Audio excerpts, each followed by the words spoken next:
Wala nang maraming paligoy-ligoy pa, diretso sa punto na. Maiksi lang ang komentaryo, pero diretso sa punto.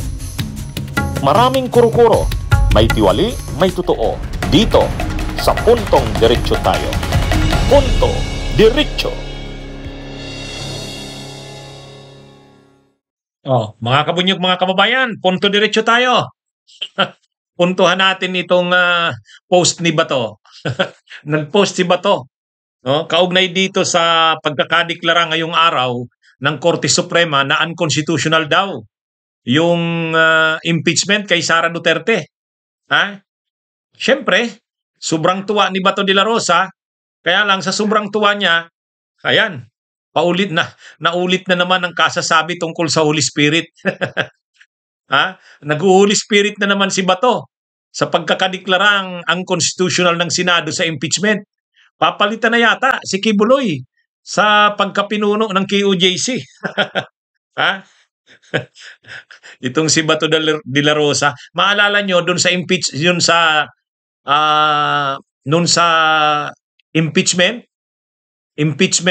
session ng Senado noong June 9 at 10, June 9 at 10 saka 11. Itong si Bato nag-motion to dismiss. Gusto niyang ipa-dismiss. O ngayon, ang sabi ni Bato, nung nag-move daw siya na i-motion to dismiss, o nag-move siya na ipa-dismiss yung impeachment, noon, guided daw siya ng Holy Spirit.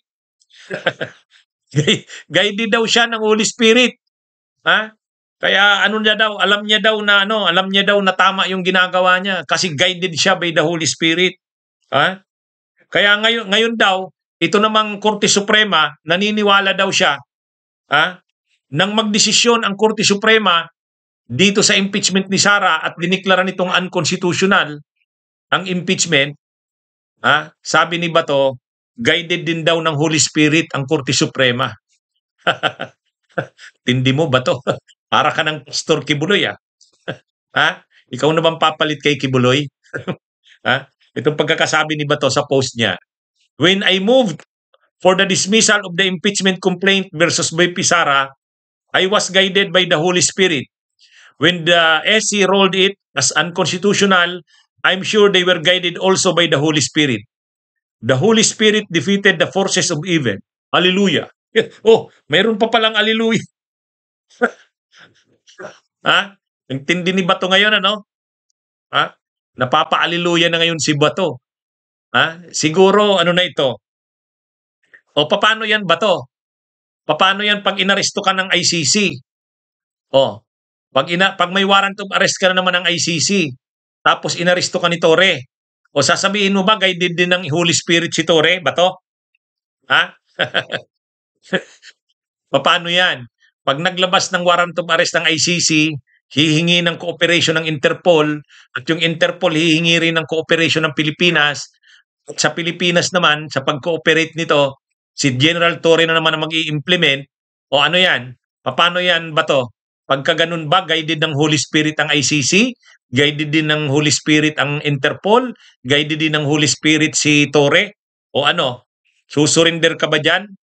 Magpapa-aresto ka ba? Yan, ba yan? Guidance din ba ng Holy Spirit? Ang problema niyan, sasabihin mo, hindi guided ng Holy Spirit kung aarestuhin ka ni Torre. Selective yata yung guidance ng Holy Spirit na sinasabi mo. Tsaka wag mong i-invoke dito ang Holy Spirit. May mga paano-ano pa si Bato, The Holy Spirit defeated the forces of evil. Hallelujah. Ang tindi mo, Bato de la Rosa. Anyway, ano talaga yan. Ganyan na yata ang nangyayari ngayon kay Bato. Parang nag-hallucinate na ito. Ay isip na posibleng ang lumabas na rin ang arrest warrant sa kanya. Kaya ngayon, parang naano na ito, napapadalas yata ang pagdarasal ni Bato, napapadalas ang pag-invoke ng Holy Spirit, biglang naging religyoso doon sa impeachment ni Sara, yung pag-sponsor niya daw ng motion to dismiss, guided siya ng Holy Spirit. Ngayon na naman, sa Korte Suprema, guided na naman ng Holy Spirit. ay Bato de la Rosa, hindi. Hindi, wag niyong gagamitin ng Holy Spirit niyo. Unang-una, yung mga pagpatay na nangyari sa war on drugs, wag mong sabihing kagustuhan ng Diyos 'yun. Wag mong gagamit-gamitin ang pangalan ng "Thou shall not use the name of the Lord thy God in vain." Oh, ah, wag mong sasabihin na kagustuhan ng Diyos yung mga nangyari nung war on drugs ni Duterte na ikaw yung chief implementor. Mas tama pang sabihin na yung pagpapanagot sa inyo ngayon at pagbibigay hustisya sa mga biktima, yan ay may ng Diyos, mas yun pa. Pero yung kasamaan, itutolerate ng Diyos.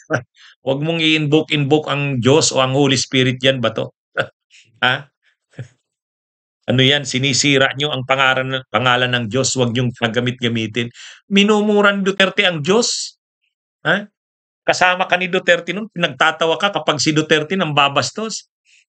Nang binabastos at minumuran Duterte ang Diyos, tuwang-tuwa kayo. Tapos ngayon, bigla kang babanggit-banggit ng Diyos.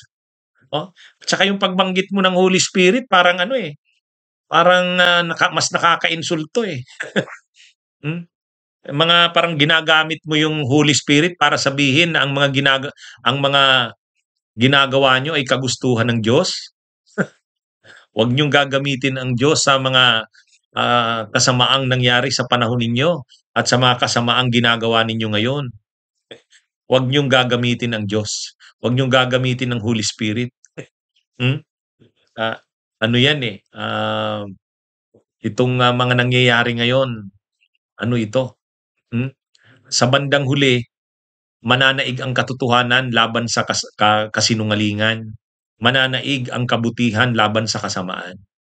Itong nangyari ngayon na desisyon ng Korte Suprema, panandalian lang yan. Panandalian lang yan. Sa bandang huli, mangingibabaw ang kabutihan, ang katotohanan. Tandaan mo yan, Bato. Yan ay yung kagustuhan ng Diyos. Hindi itong mga sinasabi mo. Okay, mga kabunyog, mga kababayan, ito po ang ating Ponto Diretso. Bunyog, halikan na kasama ka. Bunyog, kapag buklod ay may pag-asa. Luzon, Visayas, Mindanao, isa ang pananaw. Sa bagong Pilipinas ang bunyog isisigaw. Bunyog.